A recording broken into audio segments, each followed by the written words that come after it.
మా అన్న ప్రసాద్ మంచు సమాధికి దండం పెట్టుకొని కొంచెం కూర్చొని మనసులో ఉండేది మనసులో వాళ్ళని ప్రార్థించుకొని ఇవన్నీ ఎందుకు జరుగుతున్నాయో తెలియట్లేదు. ఆ సాయిబాబా మీద ఒట్టుగా జరగకూడదు. దీనికి ఎందుకని నాకు పరిష్కారం తెలిస్తే బాగుంటుంది అని తెలుసుకుంటాను. తెలుసుకునేంత వరకు ఆగను ఎందుకు ఇదంతా అనేది. అండ్ జస్ట్ ఒక స్టూడెంట్స్ కోసం అండ్ ఇక్కడున్న లోకల్ ప్రజల కోసం ఈ ప్రైవేట్ హాస్టల్స్ మీద జరిగే అన్యాయాలు వీటిని నేను క్వశ్చన్ చేశాను, మెసేజ్ చేశాను. దానికి ఈరోజు నన్ను హైదరాబాద్ ఇంట్లో రానియకుండా ప్రయత్నించడం నా పిల్లలు ఉండగా, అలాగే మా అమ్మగారి బర్త్డే రోజున వచ్చి ఆ చక్కెర పోయడం, మళ్ళీ నేను ఊర్లో ఆలగడ్డకి వెళ్ళిన వెంటనే మా అమ్మని బ్రెయిన్ వాష్ చేసి ఇక్కడ సైన్ పెట్టమని, ఆవిడకి ఏం తెలుస్తుంది, సైన్ టైప్ చేసుకుని సైన్ చేయమంటే చేస్తారు ఆవిడ పాపం. అలా చేయడం ఇలాగ వరుసగా చేసుకుంటూ వచ్చి ఇది ఎంతవరకు దిగజారిందంటే 2 రోజుల నుంచి ఫ్యాన్స్ ఫాలోవర్స్ ఎంతో కష్టపడి ఎంతో ఖర్చు పెట్టుకొని, ఎందుకంటే వాళ్ళు కష్టపడితేనే డబ్బు వస్తుంది ఎవరికైనా, వాళ్ళందరూ అభిమానంతో అంత ఖర్చు పెట్టుకొని ఇక్కడ మా ఫొటోసు మా లోకల్ లీడర్స్ ఫొటోసు అందరిది పెట్టుకొని వెల్కమ్ స్వాగతం చెప్తూ విషెస్ చెప్తుంటే వాళ్ళందరిది ఫస్ట్ రోజు రాత్రి 12వ తారీఖు 13వ రోజు రాత్రి పొద్దున చెప్పారు, అన్న ఇలా జరుగుతున్నానంటే సరేరా గొడవ పెట్టుకోకండి మన ఊరే కదా పండగ పూటరా అందరూ సంతోషంగా ఉండను. మళ్ళీ నెక్స్ట్ రోజు వచ్చి మేము వస్తున్నామని తెలియగానే మళ్ళీ హోర్డింగ్లు వేశారు. మళ్ళీ ఈరోజు పొద్దున ఒక ట్రాక్టర్ పెట్టుకొని నాకు వీడియోలు చూపించారు, షాక్ అయ్యాను నేను. ఒక ట్రస్ట్ ట్రాక్టర్ వెళ్తుంది, దాంట్లో 40 మంది వాళ్ళు ఏడాది ఢిల్లీ నుంచో తీసుకొచ్చినారు. ఒక్కొక్కడు ఉన్నాడు అలాగా, కాకపోతే చూడంగానే భలే పెరుగుతున్నారు. ఎందుకు ఢిల్లీ నుంచి అంత బాడీలు వేసుకొచ్చారో నన్ను చూడంగానే ఎందుకు అలా పారిపోయారో అర్థం కాలేదు. కాకపోతే నేను ఏ గొడవకు రాలేదు. ఆ రోడ్ల మీద చూస్తే మీరు పోలీసు లాఠీల్ని రౌడీలు పట్టుకొని తిరుగుతున్నారు. కోర్టు ఆర్డర్ వచ్చింది బౌన్సర్స్ ఉండకూడదని చెప్పి. క్యాంపస్ సెక్యూరిటీ ఉంటే ఓకే, క్యాంపస్లో ఆర్మీ ఆఫీసర్స్ ఉన్నారు, గొప్ప గొప్ప సెక్యూరిటీ సిబ్బంది ఉంది, వాళ్ళందరికీ రెస్పెక్ట్ నాది. కాకపోతే వీళ్ళెవరో బయట నుంచి రౌడీలు తీసుకొచ్చేసి కేవలం నేను సిఐ గారి మాట, ఎస్ఐ గారి మాట, డిఎస్పీ గారి మాట, పోలీస్ సిబ్బంది మాట వినే నేను ఈరోజు వెనక తిరిగి వెళ్తున్నాను మర్యాదతో.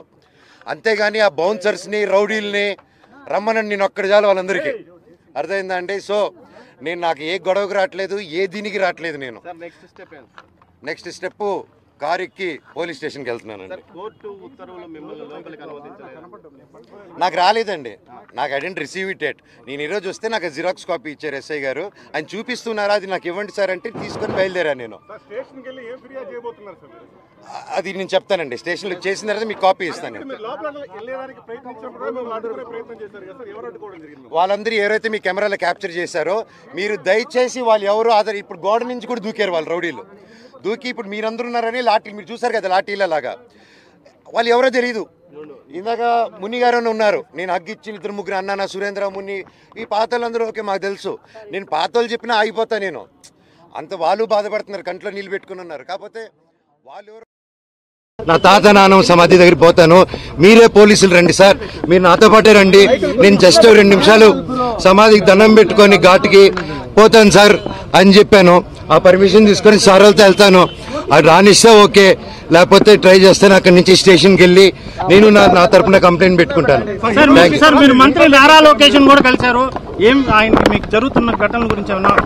లేదండి, మేము ఏదో పర్సనల్ గా కలుసుకున్నాం కానీ వేరే ఏం లేదండి. ఇది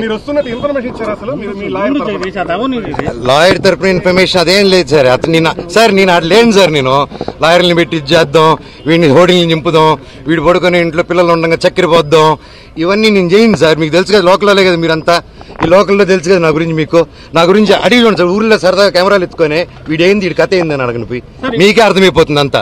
నేను కేవలం నేను అడిగిందల్లా ఒకటే, ఇక్కడ జనాలు హాస్టల్ పిల్లకాయలు అండ్ ఆ తర్వాత బయట చదివే హాస్టల్స్ దగ్గర కూడా క్యాష్ డిమాండ్ చేద్దాం, ఈ హేమాద్రి నాయుడు వీళ్ళందరూ కలిసి. అండ్ వాళ్ళ దగ్గర వాట్సాప్ చాట్లన్నీ ఉన్నాయి సార్, బెదిరించే హాస్టల్ అంతా ఖాళీలు చేపించడం. అండ్ ఎలా సార్, ఒక ప్రైవేట్ వాళ్ళకి సొంత, నేను ఒక కంపెనీ ఓపెన్ చేసి, వల్మరన్ కంపెనీ ఓపెన్ చేసి నేను అది చేయలేను కదా సార్ అవన్నీ. సో నేను అడిగా, స్టూడెంట్స్కి ప్రాబ్లం అవుతుంది, ఇక్కడ ఉన్న విలేజెస్ ప్రాబ్లం అవుతుంది, అందరూ మన వాళ్ళు, ఎట్టా వీళ్ళకి ఏదో ఒకటి చేయాలి కదా, మనం కూర్చొని మాట్లాడతాము, ఇబ్బందులు అవుతున్నాయి నాన్న, మీ వరకు రావట్లేదు అంటే నాన్నగారు వరకు రీచ్ అయ్యేలా కూడా నేను తీసుకెళ్ళట్లేదు. ఒకవేళ అటు వెళ్తున్నానంటే ఆరోపణలు, ఇంటి గేట్లు వేసాడో, మాకు నాన్నకేదో చెప్పాడో, మీ అందరూ కళ్ళు మప్పడం. అండ్ అక్కడ ఇన్ని సంవత్సరాలు లేనిది సడన్ గా ఇక్కడ ఈరోజు హోర్డింగ్ చూశారు, ఎవరెవరితో హోర్డింగ్ చేసుకున్నారు మీరే చూశారు. నేను పోయినసారి వచ్చి స్టూడెంట్స్ ఊరోళ్ళతో మాట్లాడి వెళ్ళిన తర్వాత పరిగెత్తుకుంటూ వెళ్ళి లొకేషన్ గారికి కలిశారు విష్ణు గారు అండ్ ప్రతి ఒక్కరు. అండ్ ఎందుకు ఆ భయం, ఎందుకు నేనేం చేస్తాను, ఏం లేదు కదా, కూర్చొని మాట్లాడేదానికి ఎందుకు. ఎనీవేస్ నేను గొడవకు రాలేదు, ఇక్కడ ఆపారు కాబట్టి చెప్పాను. అందరికీ కనుమ శుభాకాంక్షలు. నేను తాతగారి సమాధి, నానమ్మ తాతగారి సమాధి, అలాగే అక్కడ నా కజిన్ బ్రదర్ ప్రసాద్ అన్న, మంచు ప్రసాద్, ఆయన సమాధి కూడా ఉంది అక్కడ. నేను జస్ట్ దండం పెట్టుకుని వెళ్తానన్నా, అంతకుమించి ఇప్పుడు తాత నానమ్మ సమాధికి దండం పెట్టుకుంటానని లాఠీ చార్జ్ చేస్తే పర్వాలేదు, తాత నానమ్మ కోసం దెబ్బలు తింటాను. వేరేది ఏం లేదండి, నేను ఎప్పుడు వచ్చినా వెళ్తాను. మా ఊరు నారవరపల్లి కూడా, సో అక్కడికి వెళ్ళిన నా బంధువులు నేను కలుసుకుని వచ్చినాను. వాళ్ళని ఈ ఇష్యూలో నేను ఇన్వాల్వ్ చేయలేదు. నేను లోకేష్ గారిని కూడా, ఎవరిని గారిని కూడా సార్ నాకు ఇలా చేయండి, నాకు ఇబ్బంది పెడుతుంది, నేను ఎవరిని అడగలేదు. ఎందుకంటే ఇది నాది, నా ఒక్కడిది, నేను డీల్ చేసుకుంటాను. సార్ తాత నాన్న పర్మిషన్ మీరు తీసుకుని వెళ్తారా మీ తాత నాన్న దగ్గరికి? అదొక ఇల్లు అంటే ఆయన ఉన్నారు, నాన్నగారు ఉండి రావద్దన్నారు కాబట్టి ఓకే. ఇప్పుడు తాత నాన్న సమాధికి ఇప్పుడు ఎట్టది మీరే చెప్పండి, నా న్యాయమా న్యాయం అది? వెళ్ళకూడదు. నా కోర్టు ఆర్డర్ రాలేదన్నా, సర్టిఫికేట్ రాలేదు. ఇప్పుడు నాకు ఆయన జిరాక్స్ కాపీ ఇస్తే తప్ప అది వచ్చింది. నాకు first of all xerox copy ఆయనకి ఎవరు ఇచ్చారో తెలియాలి కదా. నేను స్టేషన్కి వెళ్ళి అదే అడుగుతాను. సర్టిఫికేట్ అది జిరాక్స్ కాపీ నాకు కోర్టు ఇచ్చింది, అలా బయట ఇవ్వకూడదు. ఆయన చేతికి ఎవరో లోపల నుంచి ఇచ్చి ఉంటారు కదా. నేను అప్పుడు సార్ని అడుగుతాను, సార్ ఆ పేరు ఇవ్వండి, నీకు ఫైల్ ద కంప్లైంట్. సో ఇప్పుడు నేను తాత నానమ్మ గారి సమాధి దగ్గరికి వెళ్తున్నాను. దండం పెట్టుకుని నేరుగా చంద్రగిరి స్టేషన్ కానీ ఎస్పీ గారి దగ్గరికి కానీ ఎవరు పర్మిషన్ ఇస్తే, అపాయింట్మెంట్ ఇస్తే అడిగి కలిసి అఫీషియల్గా లాంచ్ చేసుకొని, అండ్ ముఖ్యంగా అందరికీ కనుమ శుభాకాంక్షలు. నేను ఇక్కడ ఏ గొడవ చేశానని రాలేదా, ఉద్దేశం కాదు. నేను ఎప్పుడు హైదరాబాద్లో కూడా మీరు చూశారు, నన్నే ఇంటి బయట కాపడం, నన్నే ఇక్కడ రానికుండా చేయడం. నేను అడిగేదల్లా ఒకటే, ఇష్యూ ఏంటో నాకు అర్థం కావట్లేదు. నా గురించి బ్యాడ్ మాట్లాడినారు, బ్యాడ్ చేస్తారు, అంతా ఓకే అండి. నేను నా ఇంటికి వెళ్తానంటే ఇల్లు ట్రస్ట్ అంటే అది కోర్టులో ఉంది, కోర్టు డిసైడ్ చేయను. ఆనరబుల్ కోర్టు డిసైడ్ చేసినట్టు మనం ఫాలో అవుదాం. కాకపోతే నేను ఎస్ఐ గారిని, సిఐ గారిని అందరినీ రెస్పెక్ట్ చేస్తాను, అందరిని గౌరవిస్తాను. డిఎస్పీ గారితో కూడా మాట్లాడాను, మేము వెళ్ళిపోతాము.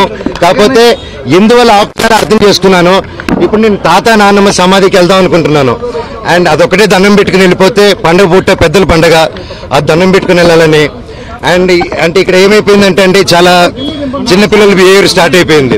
జనరేటర్లో చక్కెర పోయడం అండ్ హోర్డింగ్స్ ఉంటే ఇక్కడ నాది, లోకల్ ఎమ్మెల్యే నాని గారిది, సీఎం గారిది, అందరు కలిపి మా హోర్డింగ్స్ అన్ని పెట్టుకుని ఉంటే అన్ని ఇక్కడ 2 కిలోమీటర్ రేడియస్ లో మొత్తం అందరూ ఉన్నారు. ఈరోజు పొద్దున కూడా డే టైంలో అంత ఫుటేజ్లు ఉన్నాయి మా దగ్గర, అవన్నీ మీకే ఇస్తాం, దయచేసి మీరు చూడండి. అంటే హోర్డింగ్లు కూడా తీసే ఎందుకు అంత లెవెల్. నేను తమ్ముడినే కదా, నేను కూర్చొని మాట్లాడదాం అన్నాను. నేను తప్పు చేస్తే కూర్చొని పెద్దల ముందు కూర్చొని పెట్టి మాట్లాడినాను, మాట్లాడేదానికి లేదు. నాకు మొహం చూపించేదానికి సిగ్గుపడతారో భయపడతారో ఏం అర్థం కావట్లేదు. హోర్డింగ్లు చంపగలుగుతారు కానీ నా జనాల మనసులో నుంచి మమ్మల్ని ఎవరు తీలేరు. అండ్ ఇది నా ఊరు, నా బంధువులు, నా పల్లెటూరు, నా జనాలు. అండ్ ఈ క్యాంపస్ నా గౌరవం ఉంది. ఇది ఒకరి కాంట్రిబ్యూషన్ కాదు, ప్రతి ఒక్కరు కష్టపడేమో, ప్రతి ఒక్కరు కాంట్రిబ్యూట్ చేసాం చిన్నప్పటి నుంచి. అండ్ ప్రతిదీ కోర్టులో మేము ప్రజెంట్ చేస్తాం, కోర్టు ద్వారా తెలుసుకోండి. అంతేగాని కోర్టులో ఉన్నప్పుడు ఇలా ఫోర్స్ చేయడం, మా జనాల్ని, మా ఫ్యాన్స్ ని, మా ఫాలోవర్స్ ని బెదిరియడం. మీరు ఇక్కడికి వస్తే లాఠీ చార్జ్ చేస్తారని బెదిరిస్తూ ఉన్నారు. మేము ఇక్కడికి వస్తాం సార్, వస్తే లాఠీ చార్జ్ చేస్తాం. ఎందుకు లాఠీ చార్జ్ చేస్తారు సార్? నేను మా ఊరికి వెళ్ళినా, నా బంధువుల్ని కలిసిన, జల్లిగట్టుకు పోయినా, ఇక్కడికి వచ్చినా నేను సార్ రావచ్చు అంటే రావద్దన్నారు. సరే ఓకే, తిరుక్కుని పోతున్నాను సార్, నా తాత నాన్న సమాధి దగ్గరికి పోతాను, మీరే పోలీసులు రండి సార్, మీరు నాతో పాటే రండి, నేను జస్ట్ 2 నిమిషాలు